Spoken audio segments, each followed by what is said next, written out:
You're listening to the Author Stories Podcast,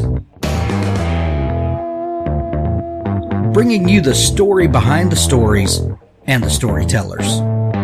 Margaret White, Terry Brooks, Sheena Kamal, Matthew Quick, JT Ellison, Walt D. Williams, Brad Thor, Corey, Dr. O, Brandon Anderson, Robin Mom, Ernest Klein, Jim Butcher, Sherwin Harris. Visit hankgarner.com for archives of all the shows. Today's guest is Rochelle Weinstein. At the end of the show, we're going to have an audiobook excerpt from Richard Fox's The Ember War. This audio clip is narrated by the one and only Luke Daniels. You're going to love this series. I love it so much. And Richard has been a great supporter and sponsor of the show, and we're going to show him some love. Listen to the audiobook excerpt. You're going to love it. And be sure to go to audible.com to purchase it. If you're not an Audible subscriber, you can get a free book just by signing up for a free trial at audibletrial.com/Hank. You get a 30-day free trial. You get the free book. If you decide to cancel your Audible subscription, you get to keep the free book, and it doesn't cost you a single penny. audibletrial.com/Hank, and listen after the show for the clip from Richard Fox. Writers, I have an amazing tool to tell you about. A revolutionary writing tool for planning stories, Campfire Pro is what novelists need to go from the seed of an idea to a detailed plan that's ready to be executed. Complete your character design, create a timeline, and track your world building all in one place with our downloadable desktop app for Mac and PC. Without the annoying subscription model so many apps are using today. Visit campfiretechnology.com for special holiday pricing on Campfire Pro today. Who Wants to Love a Billionaire? Billionaires in New York, Book 1 by Laura Burton. Do you have a favorite writer whose books are auto-buys for you? Wouldn't you love for readers to have you on their auto-buy list, then recommend your books to their friends and on social media? The good news is there are subtle things you can do, things that are nearly invisible to the reader, that will make your stories unputdownable. The Beyond 10 Days course from Victory Editing can help you get the most from your stories and help you build that relationship with readers through your writing. This course is full of awesome, and best of all, you don't have to fly across the country or put on pants.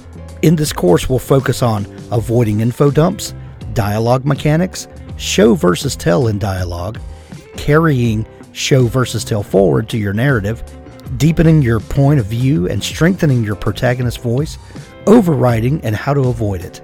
10 hours of video content with text and audio downloads. Shine that diamond. Join me at the Beyond 10 Days course. Go to hankgarner.com and click the banner to sign up today. Well, thanks for joining me again for the Author Stories Podcast, where I bring you the story behind the stories and the storytellers. Today, I'm really excited to have Rochelle Weinstein on the show with me today. She has a phenomenal new book. It's been out for just a few days now. It's called This Is Not How It Ends, and this is an incredible book. I'm excited to talk about it today. Welcome to the show, Rochelle. Thank you, Hank, and happy and healthy New Year to you. And I'm thrilled to be here to talk books and story with you. Awesome. Well, the same to you. I hope that, you've had an exciting New Year already because your brand new book came out on New Year's Day, didn't it? Yeah, that was an exciting start to the new year for sure. For sure. We're going to talk all about it in just a minute. But before we get into that, Rochelle, we begin each show with the same question. And that question is, what is your first memory of wanting to be a writer or storyteller? Oh, that's a great question. When I was 7 or 8 years old. I was a avid reader as a small child, and I remember stealing my mother's books and reading Danielle Steele and Sidney Sheldon and thinking, I want to do this. Now, wanting to do that and thinking you are able to do that are two different things. So it's always sort of eluded me, but it's always been there in the background. From a very young age, I thought that I knew that I should be writing. Were those books of your mom's, do you think those were kind of your influential books in your life? Or can you look back on another author, book, or series that really kind of shaped your love of stories? Truthfully, Judy Blume, Sidney Sheldon, Danielle Steele. I just loved being swept away. I loved the romantic pieces. I loved the relatable pieces. I loved, Sidney Sheldon was a little bit more, mystery and a little excitement. But I think that those books really were, the catalyst for what I'm doing. When did you start writing stories of your own?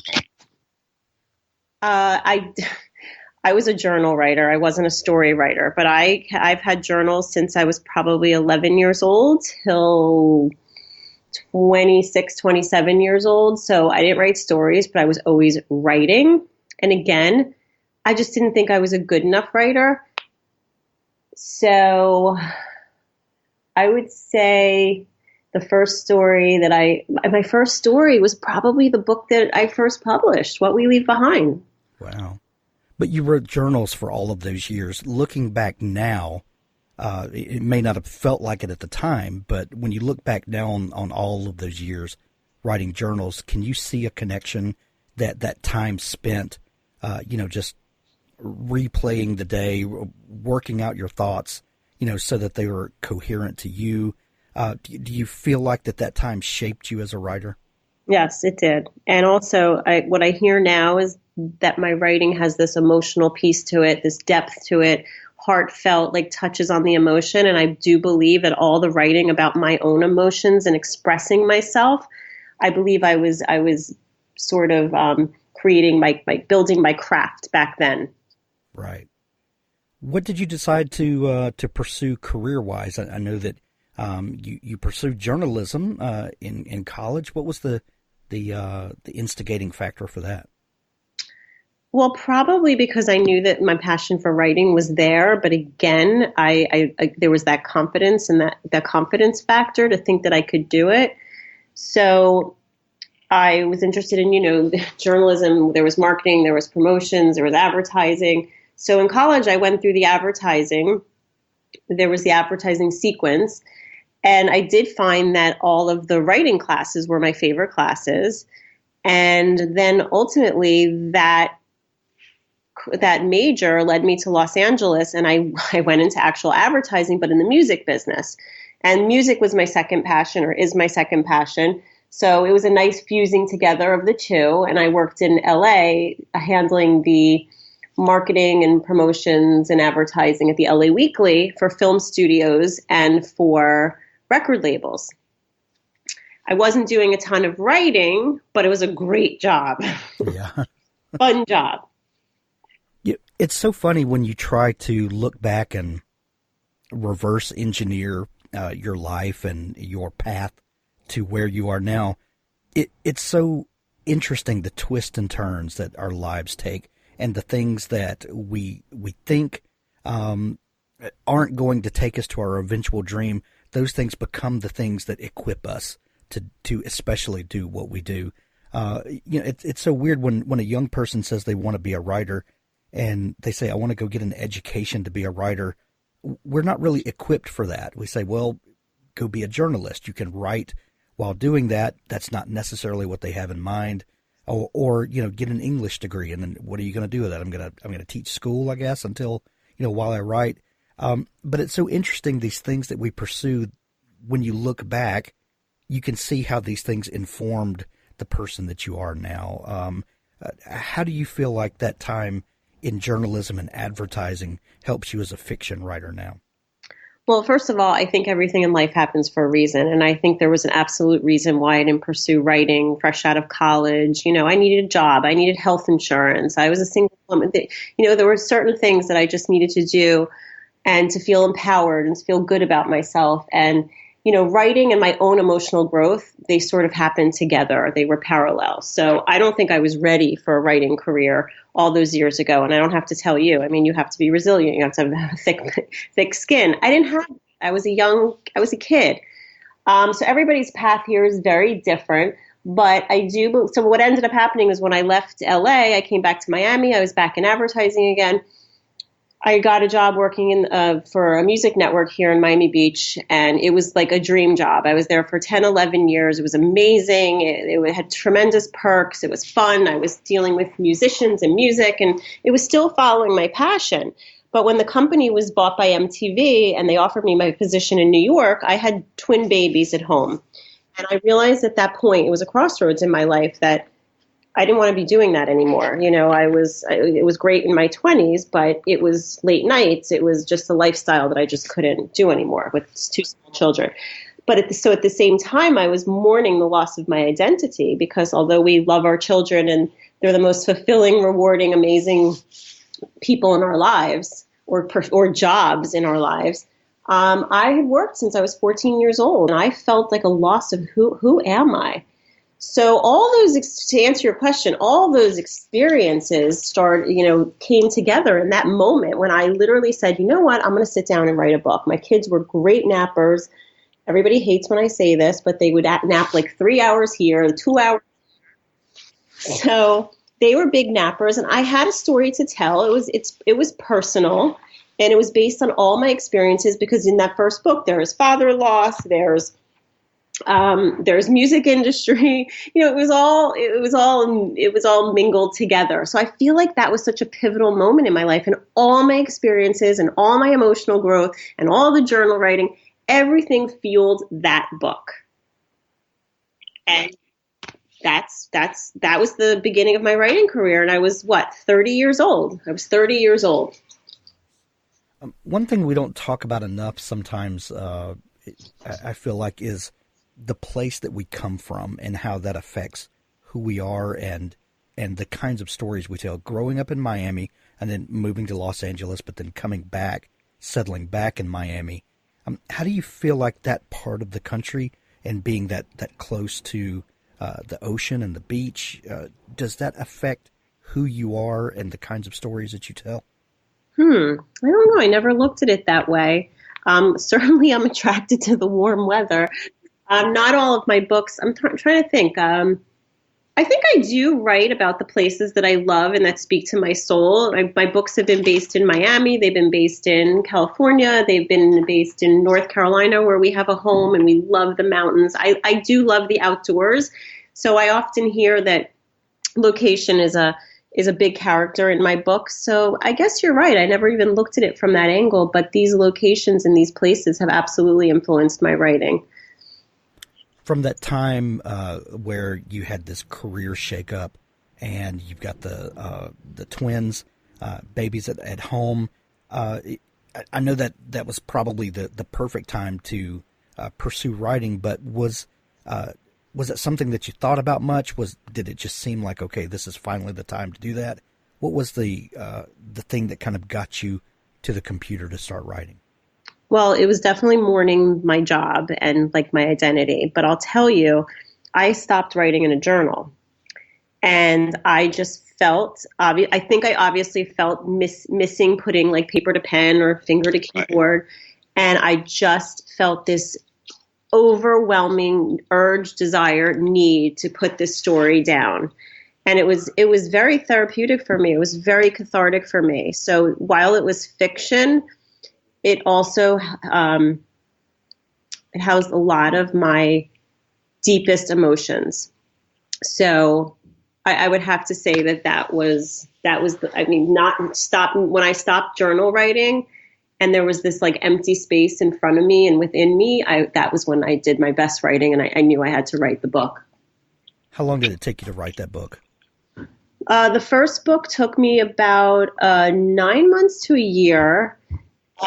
This is a great story for any writers out there that are struggling with getting published. And when I actually looked at your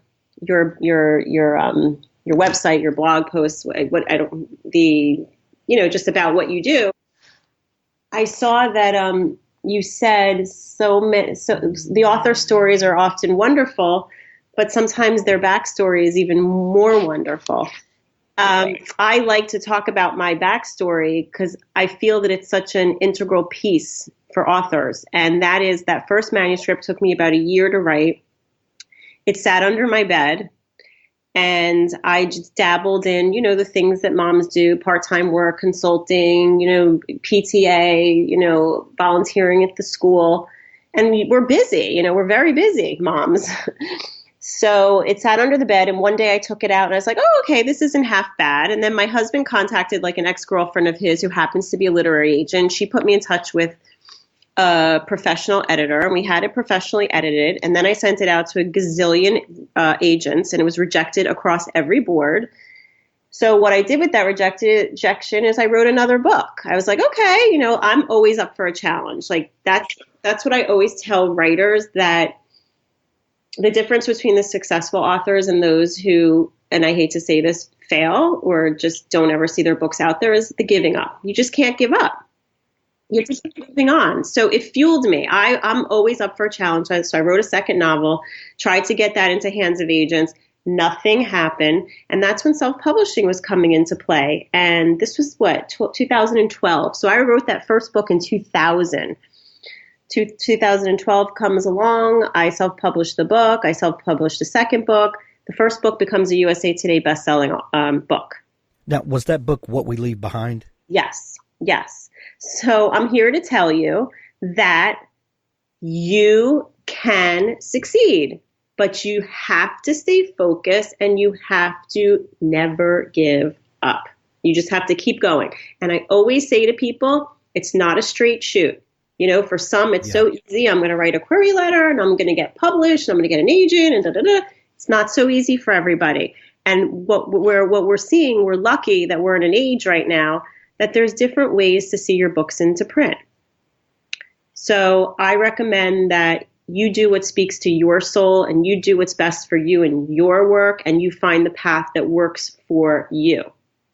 Yes. I'm sorry, that was a really long answer. No, that was a perfect answer. I like to say that we are publishing agnostic on this show. I have lots and lots of friends and guests on the show that are self-published, and lots that are traditionally published, and then a whole swath in the middle that take advantage of both, and what we now call hybrid publishing. And I myself have self-published, and now am working with a press to publish a new series. And the great thing is, the time that we are right now is the most empowering for authors, because there are so many options and there's so many ways to connect with an audience now. And that's what we want. We want people to read our books. Who cares how it gets out there? Can you find an audience? Do they enjoy what you do? Are you speaking to someone? That's what matters. 100%. I couldn't agree with that more. I could not agree with that more. And That first book became a USA Today bestseller. What was that feeling like, to go from rejection to now there's a real live audience out here reading my book, and it's connecting with people? Well, but the irony of it is, I didn't know it became a USA Today bestseller until I already had a publishing deal that's fantastic. With Lake Union.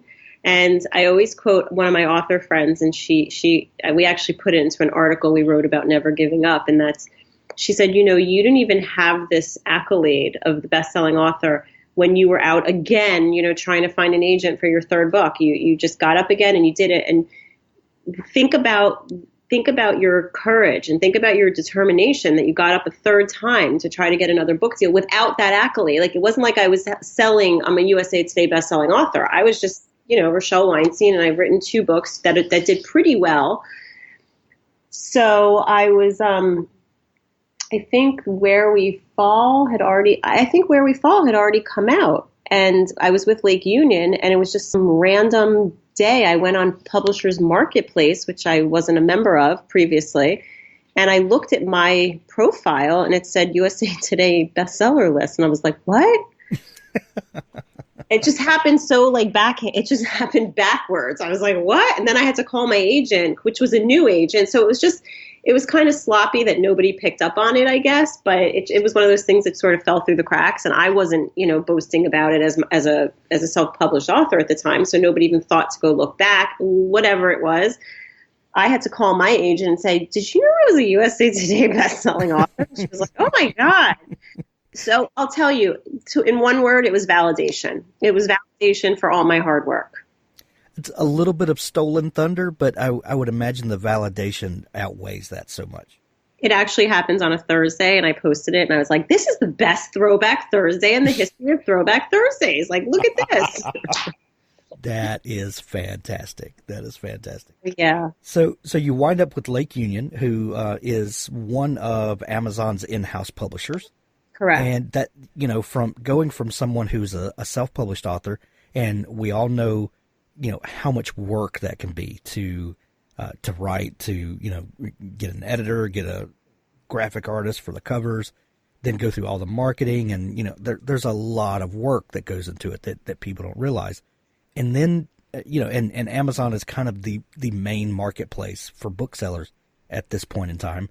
And then to have the validation that, the infrastructure that you've been working from, they recognize your work and now want to help you sell your books. That's got to be a great feeling. It's a wonderful feeling, and it's a collaboration, and that's what's so lovely about it. And what I really love about Lake Union is I think it's a great blend of the self-publishing model plus the traditional publishing model, where you're getting both elements, but they're so receptive to your feedback and ideas for covers, and it's just, again, I'll use the word again, collaboration. It's fantastic. So you joined Lake Union on your third book. Yes. Which book was that? That was Where We Fall. Where We Fall. And this is now your third book with Lake Union. Is that right? This is my fifth book published. Fifth book. Okay, fifth book. No. You were correct. Fifth book published, but third book with Lake Union. Gotcha. This new book, This Is Not How It Ends, which has been out for when people are hearing this for almost 2 weeks. Now, this is kind of a throwback or a callback to the first book in some way. Is that right? Yes. I don't know if you've heard that somewhere because I've actually said that, but I have definitely, I wanted to revert back to What We Leave Behind because I wanted to write another angsty love story with complex characters, and I wanted my readers to be torn. And I think they are. That's a great place to be. We do our homework here on Author Stories. So yes, I heard you say that before. But, that first book you said, was a very personal book for you. It had a lot of you wrapped in it, and a lot of, first novels do. No matter what genre you're in, we kind of pour all of the things that we've been feeling and thinking about for so many years into those characters. When you come back around to that and this, angsty love story, as you described it, with the benefit of 5 books now behind you and more years of experience, how do you come back to those same feelings of that debut novel and that new writer who's, really digging into life and, toiling in that garden and getting kind of that raw feeling back again after you've been doing this professionally for, quite a while? That's a great question. But the minute I knew I wanted to go back to another love story, it just flowed right out of me. And I'll tell you, this book took me 2 months to write, which is record breaking. I've never written that quickly. Yeah, this is not a small book, by the way. This is this is a serious read. 129 pages. I'm opening it right now. Yeah, it flowed out of me. And listen, I think I said earlier that the experience in journal writing and being in touch with my emotions was sort of led the path to the writing. It's a good thing and it's a bad thing. I think for this book, it was actually good for me to have the 5 books of experience, but almost this book, what I'm trying to say is less about me. So I think that even made it a better book in some ways. Gotcha. Is that a difficult thing to, we think that if something is going to feel personal to us, it needs to be about our person. But there's a way to connect to those same emotions without being the center of the story. Are there things that you go through, exercises, maybe music you listen to, journals you read that help you get back to that same place? Music is definitely an influence, but not while I'm writing. I go for very long walks with music, and that's where I come up with some of those feelings, those emotions. I'll like in my brain, I'm coming up with lines or plots or like a thought from a reader. So music is a huge influencer. I read also every single night before I go to bed, and I read everything. I read literary, I read women's fiction, I read domestic thrillers. And some writers can't read while they're creating. And sometimes that happens to me, and I know it with a book, and I won't read. But lately I've been actually finding it to be so helpful to be listening to other authors and reading other authors, I should say, and developing my own craft. It helps. It gives me ideas. It gives me, it points out things that I'm not doing right or that I could do better. It's a motivator. Yeah. Do you read in the same genre that you're writing? Does that hinder you? Or are you ever worried about, bleed over from what you're reading to what you're writing?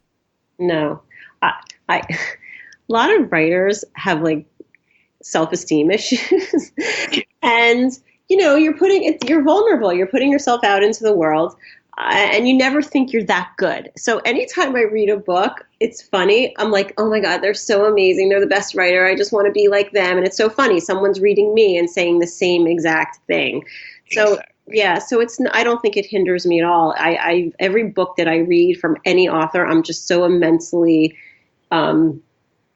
blown away and impressed, and I admire what they do, and there's something to learn. I mean, even people who say, "Oh, terrible book" or whatever, like I could still find something I can extract something good from it.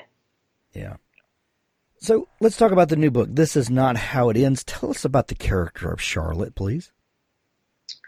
So if this was just a story about Philip and Charlie, I think her journey would be a very different one, but it's not, and it's more complicated than that because Ben walks in, and Ben enters the picture, and it basically tests all that Charlie knows to be right and true.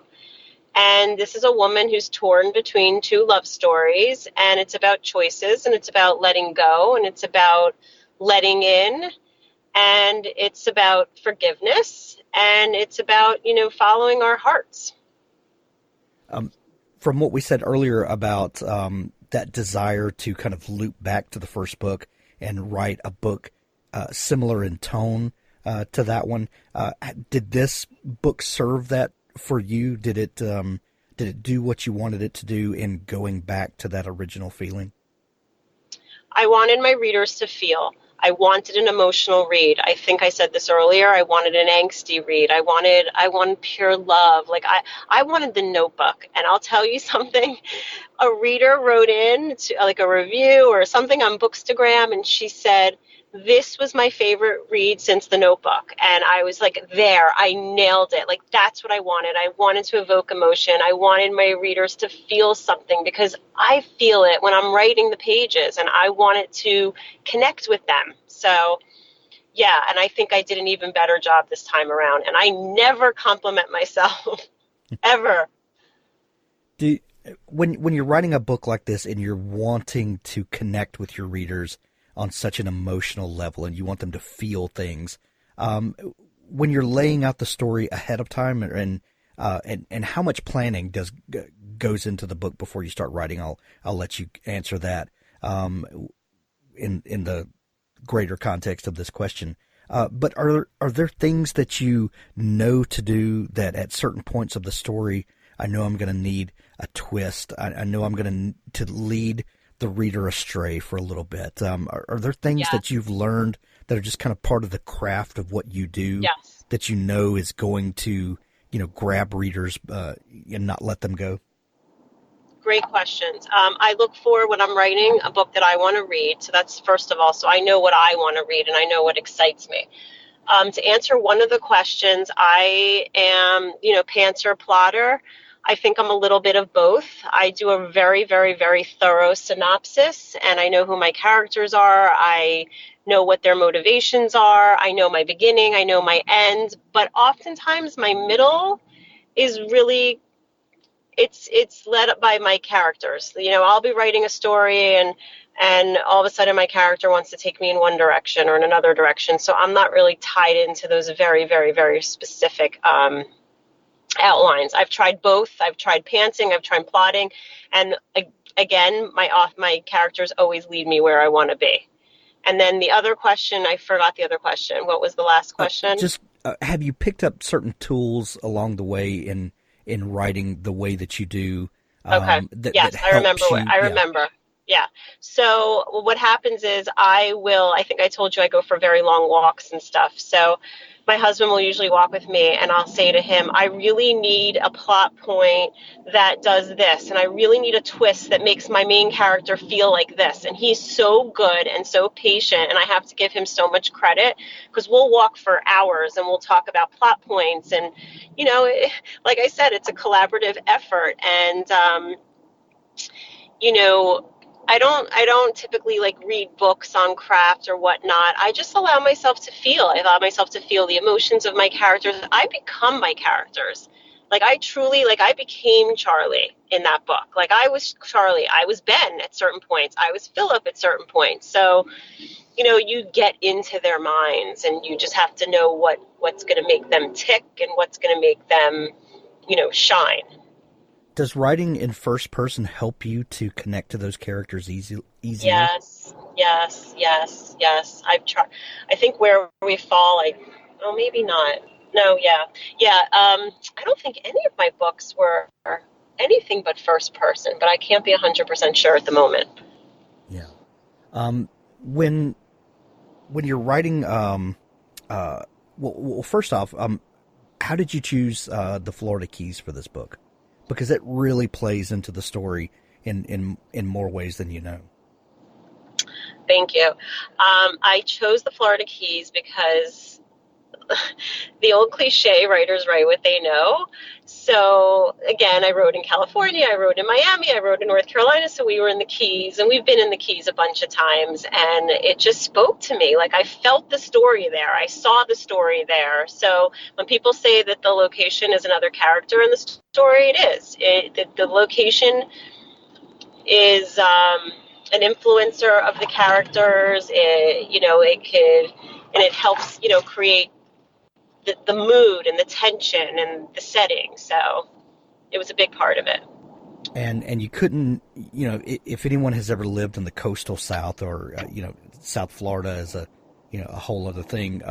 Hurricanes are a real thing. And, you write that so realistically. And I love how that becomes a plot point in the book. Well, I'll give a little other golden nugget, and some of your authors, they already know this, but for me, visualizing really helps me in writing. So even if you can't visualize the place that you want to write about, I go on the internet, I pull up pictures, and I'll put them on a storyboard next to my computer, and I will literally, I'll pick a house out of Architectural Digest, and I will create this house in the Keys. So I think it will help any writer to be able to visualize it. And then it's look at the picture and then describe it. It just will make your writing so much stronger and the readers will connect so much more with it. They'll be able to visually see it with you. I love that idea of a storyboard and kind of a vision board as you're writing, because it really does help to anchor, and it really helps in the editing process too, that, how many bedrooms did this house have? And if I have something to reference back to, I don't have to spend that time in editing, going back and fixing the mistakes that I did. That's a great piece of wisdom. Yeah, there. I'm very visual. So I need to see I'll pull my characters out of People magazine and I'll put them on my storyboard, and my characters will be based completely on Taylor Swift. I mean, she was the first person to come to my head. I don't know why. I love it. Also, the idea of walking and talking with your husband and working out plot points. My wife and I do that all the time as well. Writing can be such a lonely, solitary process, and I think sometimes we as writers start to believe our own hype and our own horror stories. And we're afraid to talk to people about what's going on. And I'm not talking about writing by committee. And, sometimes people have writers groups and they kind of get out of control and no one ever publishes anything because you're just picking everything apart. I'm not talking about that. But having a trusted person to bounce ideas off of, I think, is amazing, and more people should try that. I agree with you 100%. My husband has a full-time job. I get annoyed with him when he doesn't want to talk plot with me. I'm like, what do you mean you're not at my beck and call to discuss Charlie and Philip's motivations? No, I think it's really important to have that camaraderie and honesty. Like, you need somebody, you've got to be blunt. Like, blunt is not being mean. Blunt is being constructive, having the ability to give constructive criticism. And you are not being a friend to somebody or a good beta reader or a good, author companion if you can't be honest. And one thing is, it is a subjective business and everybody has their opinion. But I think it's important to share how you feel when you're reading somebody else's work or they're reading yours, whatnot. Exactly. Well, the new book is This Is Not How It Ends. It's out, available everywhere now in audiobook, Kindle edition, and paperback from Lake Union. Rochelle, this is such a great book. We're going to recommend it to everyone. There's a link to it in the show notes. If folks are just learning about you and want to connect with all the great stuff that you're doing, is there a place that they can connect with you online? Yes, I would love them to sign up for my newsletter at RochelleWeinstein.com, or I'm always welcome to talking to readers or future authors on Facebook or Instagram or Twitter. Excellent. We're going to send everyone to see you and to pick up their copy of This Is Not How It Ends. Thank you so much for joining us today, Rochelle. Thank you. Stay tuned now for an audiobook excerpt from Richard Fox's The Ember War. The near future. Humanity's only hope of survival entered the solar system at nearly the speed of light. The probe slowed as the sun's heliosphere disrupted the graviton wave it rode in on from the abyss of deep space. Awakened by the sudden deceleration, the probe absorbed the electromagnetic spectrum utilized by its target species and assessed the technological sophistication of the sole sentient species on Earth. The probe adjusted its course to take it into the system's primary. If the humans couldn't survive, with its help, what was to come, then the probe would annihilate itself. There would be no trace of it for the enemy, and no chance of humanity's existence beyond the time it had until the enemy arrived. The probe analyzed filed patents, military expenditures, birth rates, mathematical advancement, and space exploration.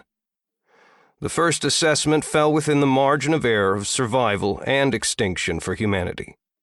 The probe's programming allowed for limited, autonomous decision-making, choice being a rare luxury for the probe's class of artificial intelligence.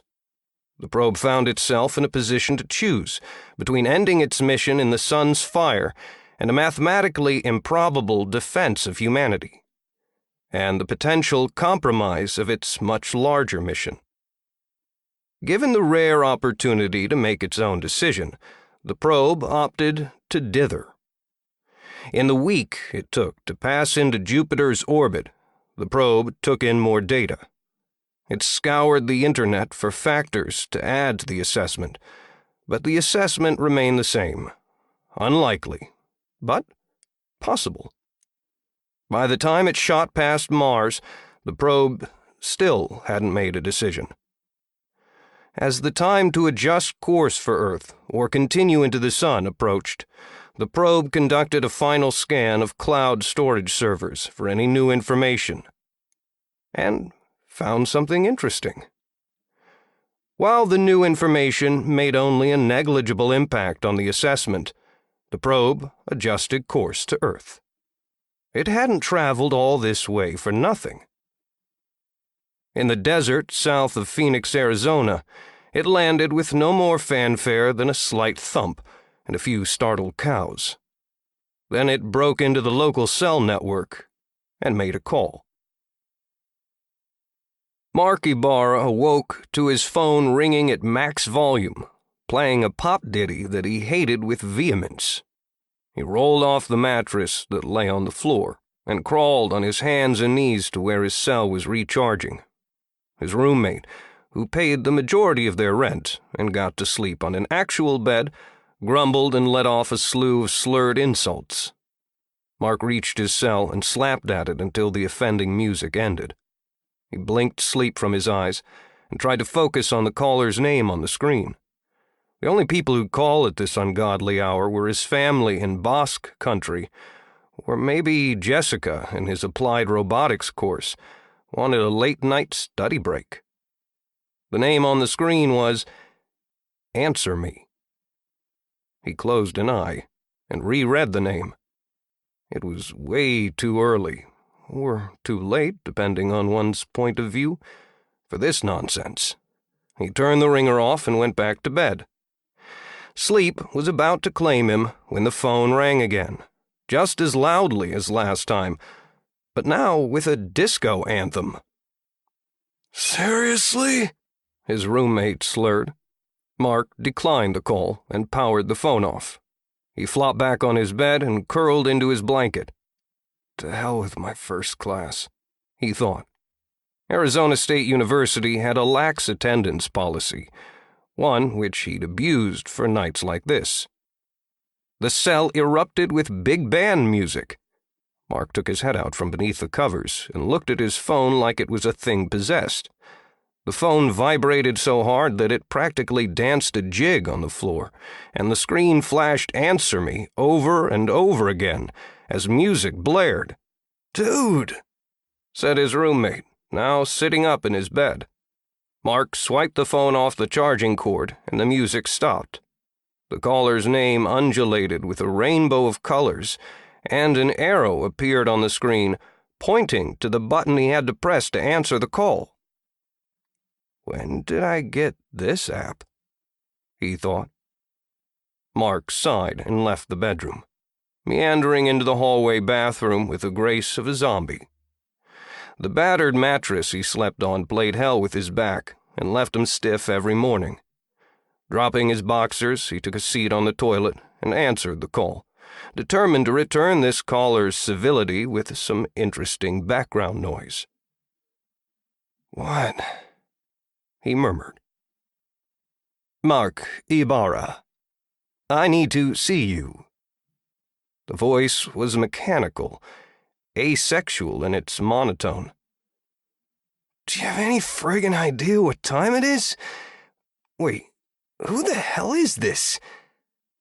"You must come to me immediately. We must discuss the mathematical proof you have stored in document title This Can't Be Right. Doc. Mark shot to his feet.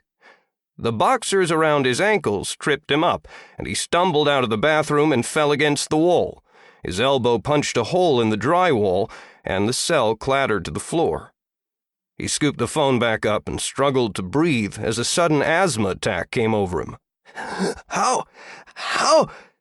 He couldn't finish his question until he found his inhaler in the kitchen, mere steps away in the tiny apartment. He took a deep breath from the inhaler and felt the tightness leave his lungs. That someone knew of his proof was impossible. He'd finished it earlier that night and had encrypted it several times before loading it into a cloud file that shouldn't have been linked to him in any way. "How do you know about that?" he asked. "You must come to me immediately. There is little time. Look at your screen," the robotic voice said. His screen changed to a map program, displaying a pin in an open field just off the highway, connecting Phoenix to the suburb of Maricopa. "Come. Now." Mark grabbed his keys. An hour later, his jeans ripped from scaling a barbed wire fence, Mark was surrounded by desert scrub. The blue of the morning rose behind him, where his beat-up Honda waited on the side of the highway. With his cell to his ear, Mark stopped and looked around before deciding how to continue. Spiked ocotillo plants looked a lot like benign mesquite trees in the darkness. A Native American casino in the distance served as his North Star, helping him keep his bearings. "You're not out here, are you? I'm being punked, aren't I?" he asked the mysterious caller. "You are 9.26 meters to my east-southeast. Punk, decayed wood, used as tinder. Are you on fire?" the caller said. Mark rolled his eyes. This wasn't the first time the caller had used the non-standard meanings of words during what passed as conversation between the two. Mark had tried to get the caller to explain how he knew about his theorem and why they had to meet in the middle of the desert. The caller had refused to say anything. He would only reiterate that Mark had to come quickly to see him, chiding him every time Mark deviated from the provided driving directions. "If you're so close, why can't I see you?" he asked. He took a few steps in what he thought was a northwesterly direction and squished into a cow patty.